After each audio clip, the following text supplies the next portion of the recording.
Colli'r hen a lawon fersau,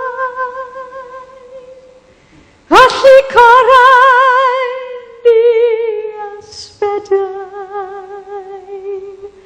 colli tanau'r delyn gawrau, ac yn ei lle cael clefar brau.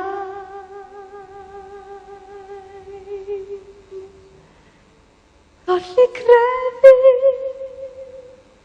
colli enaid, colli ffydd yr hen wroniaid, colli popeth glad a phelaid, ac yn ei lle cael baw a llai.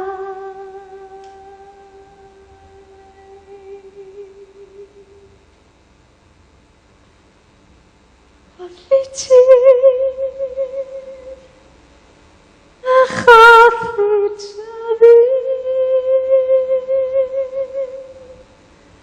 colli elan a brwedu,